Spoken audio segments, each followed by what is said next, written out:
レディゴー。今からアウシュビッツ強制収容所に、ポーランドクラコフってとこやねんけど、ここからバス乗るか、早速。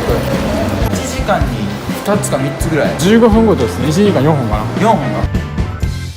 というわけでな、ミニバスみたいなんで1時間45分ぐらいかかったかな、で、これあそこかな、アウシュビッツ、大収容所かな。何も食べてないからスナックバーみたいに見つけたから、ホットドッグとお茶かなんか売ってるから、食べていきましょう。ほい。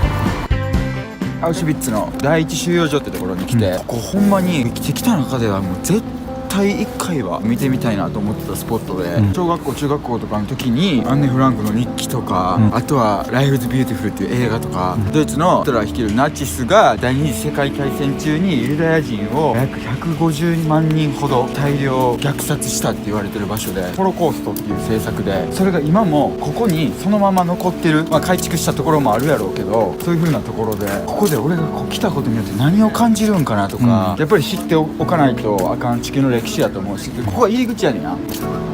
アルバイトマハトフライって書いてあって、働けば自由になるって書いてあるんだよな。 B がちょっと形違うねんや、あれほんまや。逆さになってんほんまや。それはここに収容されてたユダヤ人とかがこの看板すらも作ったから、静かな抵抗なんじゃないんかって、あえて間違うことによっても、ここを通って実際に自由になれた人っていうのはいないっていう、すごい雰囲気やな。やっぱりなんか食べてる人たちも辛辣な表情で、ちょっとなんか静けさをまとってるな。まさにやな、これ入り口のとこやな。これオーケストラで、実際は歓迎ムードやったみたいやねんや。安住の地があると。だからここに来ることによって自由になれるとか、騙されて連れてこられた人たちやから、バーって歓迎ムードで迎え入れられて、結局末端はし合ったっていうところやねんけど、でも俺はもうありえへんと思う。大体1945年ぐらいからさ、第二次世界大戦中って60年70年前にそんなことがここで起きてたんかっていうのが信じられんすぎて、入れるとこは入れて、今博物館みたいな感じでいろんな写真とか展示されてるんですけど、この風景「Life is Beautiful」の映画のまんまやな。ちょっと一個一個見ていこう。その時の写真そのまま。ここに来る人たちはもう囚人扱い、こういう囚人の服を着て、ここに番号を収容された人と並んでた風景を再現してるのかな。これ僕の写真がほんまや。ユダヤ人ってだけで生まれただけやねんな。実際こういうの電流流れてたっていうから、200ボルトぐらいの、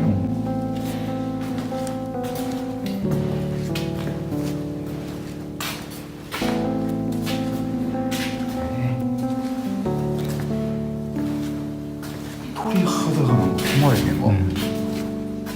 子供とかやったら働かれへんから、もう即殺されるやつたちの方に持っていかれたっていう。晴れてる一人一人の収容者も多分そういう、お医者さんって体を良くするために体調を見るわけやん、働けるかどうかを体調を見て、働かれへんかったら死ぬわけやん、虐殺されるわけやん。結局は死ねを選んでるってことやん。医者を志して部員になった人からしたら気狂ってまうよ、これ連れてこられた時やろな、あれ服とかが綺麗なコートとか着てるからさ、ほんまに家族で連れてこられて、でも子供たちっていうのは働くことができるからすぐにシャワー室に連れて行かれるんだけど、そのシャワー室っていうのはガス室なの。シャワー浴びておいでって言って子供たちがシャワーを連れて行かれて、また分けられて、1回のガス管で150人ぐらい死ぬ。しかも殺虫剤やったらしくて、大体15分から20分ぐらいで死んでるらしくて、ほとんどが死んでるからな、50万人のうちもうほとんど9割以上、これがガス管やな。一つの管で大体150人ぐらい。でもこんなレベルじゃないよ。展示されてるのこれだけなんだけど、これエグいな。これやばい、鳥肌やばい。いや、これここを拡大したんが怖いんだけど、よく見たら女性が裸なんだよ。ガス室に連れて行かれてるところやねんけど、でも今からシャワーを浴びろって言われて、今からシャワーを浴びれるんだってなって、服を脱いでガス室に連れて行かれる。だから裸やねん。これは老人のおばあちゃんやな。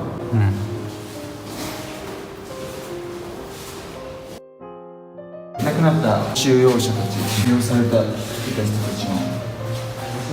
これ見ると来た人亡くなった日が書いてあるんだよ。大体3ヶ月とかから4ヶ月ぐらいでほとんどの人が殺されてしまうんだけど、大体1日11時間以上普通自分の体重からしたら絶対持たれへんような重いものを運ばされてて、しかもほとんど飯とかも与えられずにご飯やな。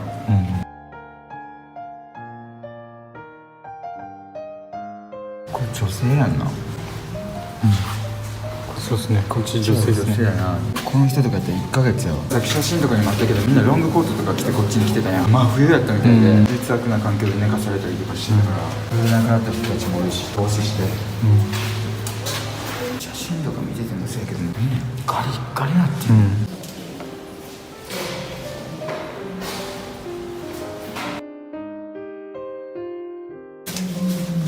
これなんかこれ藁敷いてあるやん。そういう場所で寝泊まりしててマイナス10度とかより下回ってても、この藁だけ上に毛布とかかけるもん一切なくて、これだけ死ぬな。やば。これトイレやな。トイレ。まだトイレは普通じゃないな、囲われてないし。これベッドの部屋やな。基本的に一つのベッドに対して2人以上が詰め込まれるらしくて、170個ベッドがある部屋やったらここに700人詰め込まれるらしい。もちろんベッドも藁だけやったみたいな。これ死の壁やな。これえぐいな。例えば脱走したりとか軍隊に対してちょっと抵抗したりとか、そういう人たちはこの壁の前に立たされて銃で撃たれて亡くなったっていう。しかも脱走した人っていうのはほとんどおらへんらしくて、百何十万人おる中で脱走に成功したのは200人ぐらい。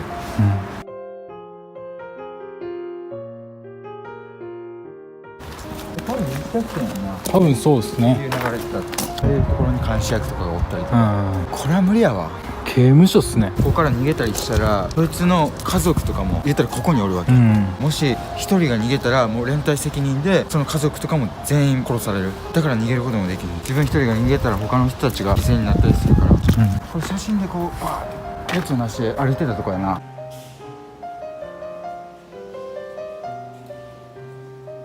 あれ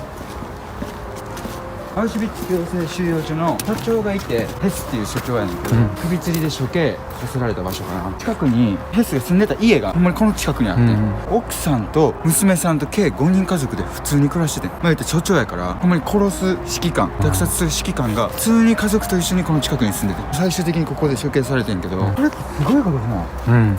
そうですね。だって家族で平気で住むねんで。娘さんとか子供たちには国にとって危険な人物がいるからそれを見張ってるんだと、もっともっと国を良くするために働いてるんだっていうことを言ってたわけ。でもやっぱりその家族たちを食わさなあかんし、しかも家族たちも守らなあかんし、そして国からの命令で第一次世界大戦が終わって、そこからヒトラーがナチス政権を、でもその時やっぱり敗戦してたからドイツは多額の賠償金を払わなければいけないことになってて、でもそこでナチスを率いているヒトラーはいろいろ高速道路を作ったりとか自動車産業とかをすごい盛んにして、一気にそのドイツっていうのを経済的に急成長させていって、いわば言うたらカリスマ的な存在やった、失業率 30% って言われてる中職を失って、そんな中ヒトラーはどんどん経済を成長させていったけど、ただ自分たちがすごい貧しい生活を強いられてるっていうのは結局はユダヤ人のせいやっていうことを言ったわけ、国民はほとんどは初めは疑問を抱いてたらしいね、やけどもこんだけ国を成長させてくれてるヒトラーがあいつらは悪者だって言ったらもしかしたら信じちゃうかもしれない、もしその時ドイツ国民やった時にいやおかしないかと言えんのかと、最終的にはヒトラーのユダヤ人に対する虐殺的な政策を否定する人たちはもうほとんどいなくなったってやっぱり言われてるから。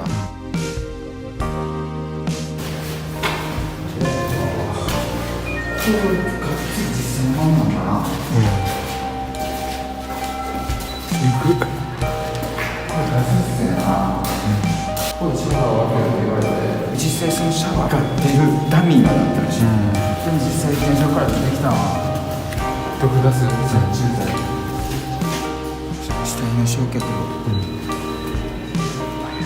れ死体を焼却するのもユダヤの人だったの、この死体から髪の毛やったりとか金歯とかを最初に抜いて、髪の毛はスーツの裏地にしたりとか毛布にしたりとか地上に出して国家資金にしたり、もちろん金歯もそうで、マジで信じられへんわ、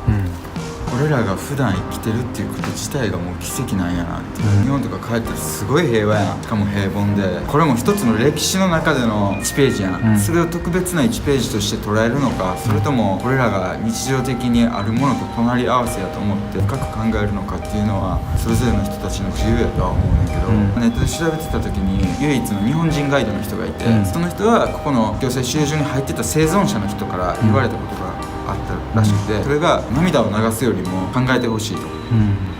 俺らこの歴史の1ページを見ていろいろ同情的な気持ちになって涙を流すよりもそれよりも考えてほしいっていうことを言っててんや、でも俺はこうやって考えた時に、言ったらこのユダヤ人っていうのは迫害、これが嫌いやみたいな、日本人で例えたとしたらやっぱりいじめとかがあったりとか、どっかの国に対して批判的な気持ち、何人は嫌いだとか、なんかそういう思いっていうのを持ってる人たちとかおると思う。その噂や情報っていうのはまずどっから流れてるのかとか、実際に見て肌で感じないとわからないことがたくさんあると思うし、メディアに踊らされて実際そういう風にいろんな国に対して自分たちが勝手なイメージを持ってることだって実際あると思うんや、このアウシュビッツっていうのはすごい大量虐殺があったとは思うけど、未来にもしかしたら起きるかもしれん、人間はやっぱり過ちを繰り返すし、この歴史っていうとこから学んでこういうことが二度と起きないようにここに見に来て感じることが必要なのじゃないのかな、こういう歴史に興味があるっていう人たちはぜひとも来てほしいなと思うし、この過去の歴史から目離しちゃあかん、向き合って考えるってことが俺はすごい大事なんじゃないのかなって思った、